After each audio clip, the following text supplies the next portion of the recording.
Vous savez, les Juifs avaient toujours cette conception-là d'un Dieu, oui, qui est là, qui règne, mais un Dieu en colère, qui est assis sur son trône avec un fouet, qui frappe, qui juge au moindre péché, au moindre iniquité. C'est la conception de ce Dieu-là que les Juifs avaient et que le monde entier aussi avait.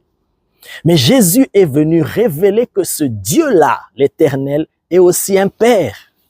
Il est un Père rempli de miséricorde. Non seulement qu'il a enseigné cela, mais il a manifesté cela au travers de sa vie, parce que le Père vivait en lui. Il a montré que Dieu, le Père, est un Dieu miséricordieux. Voilà pourquoi Jésus a pardonné les péchés, Jésus a pardonné les femmes pécheresses, Jésus a manifesté sa miséricorde envers les publicains, les gens de mauvaise vie. Parce qu'il voulait leur montrer cela. Parce qu'il est le premier à avoir apporté sur la terre la révélation que ce Dieu suprême, que cet être puissant, il est aussi notre Père. La plus grande révélation que Jésus a amenée sur la terre, c'est révéler que Dieu était notre Père. Voilà pourquoi les pharisiens ne l'aimaient pas. Parce qu'ils ont dit à Jésus, mais toi, tu es un homme, tu te fais l'égal de Dieu. Parce que Jésus disait toujours, moi et le Père, nous sommes un. Mon Père vit en moi et je suis dans le Père. Et ça énervait les pharisiens, ça énervait les Juifs. Parce que Jésus, il appelait Dieu son propre Père. Et Jésus est le premier à nous avoir révélé cela. Et il nous a introduit dans cette relation de père et fils, de père et fille. Grâce au Seigneur Jésus, nous sommes devenus des enfants de Dieu et Dieu est notre Père. Donc Dieu n'est pas là, bien-aimé, à surveiller, à attendre du haut de son trône que tu commettes le moindre péché, qu'il te frappe, qu'il te juge, comme on l'entend souvent même dans certains messages, entre guillemets, messages chrétiens. C'est comme si Dieu, il est là, son travail au ciel, c'est seulement attendre que ses enfants pêchent et qu'il les frappe, qu'il les cogne, qu'il les corrige, qu'il les détruise, qu'il les expose. Non, Dieu prend plaisir à la miséricorde. Je vais vous donner quelques exemples dans la Bible rapidement. Voyons d'abord le premier homme, Adam. Lorsqu'il a péché, Dieu est venu vers lui.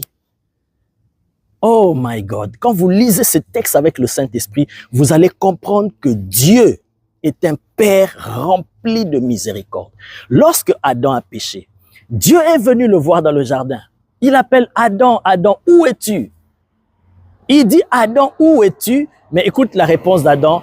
Il dit, j'ai entendu ta voix, j'ai eu peur, je me suis caché parce que je suis nu. Est-ce que c'est la réponse à la question de Dieu? Non. Dieu lui demandait, où es-tu? Mais il répond autre chose. Dieu comprend qu'il n'a pas compris. Il lui dit, mais qui t'a appris alors que tu es nu? As-tu mangé de l'arbre que j'avais interdit?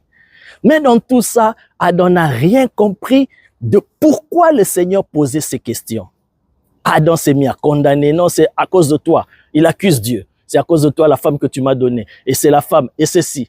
Mais or, Dieu posait toutes ces questions. Pensez-vous que quand Dieu demandait à Adam, où es-tu? Dieu ne savait pas où est-ce qu'il était. Il savait. Mais il a posé à Adam cette question pour que cela interpelle Adam. Parce que quand tu commets le péché, quand tu tombes dans un péché en tant qu'enfant de Dieu, c'est comme s'il y a une puissance d'envoûtement qui est sur toi et tu ne réalises pas ce que tu fais. Mais quand l'Esprit de Dieu vient, comme Dieu est venu vers Adam, lui-même en tant que père, parce que son plaisir, ce n'était pas de frapper Adam. Hey, tu as commis le péché, tu as mangé l'arbre. Attends, maintenant, je te juge, je te frappe. Non, Dieu est venu s'approcher de lui pour l'interpeller et le faire sortir, le réveiller de cela, qu'il réalise qu'il vient de commettre un péché et qu'il demande pardon. Comme lui, il prend plaisir à la miséricorde, il allait pardonner Adam. Mais Adam, il n'a pas compris le sens des questions de Dieu. Pour que cela l'interpelle, qu'il réalise, Père, je viens de commettre un péché, pardonne-moi. Non, il est entré dans les jugements, dans les condamnations, et il est passé à côté de la grâce. Mais Dieu, depuis longtemps, depuis les temps anciens, ce n'est pas un Dieu qui est juge, qui est en colère, qui frappe tout le monde. Non, il a toujours été un Père rempli de miséricorde parce qu'il prend plaisir à la miséricorde. Il voulait pardonner Adam, il voulait récupérer Adam. Mais Adam n'a pas compris le sens des questions de Dieu.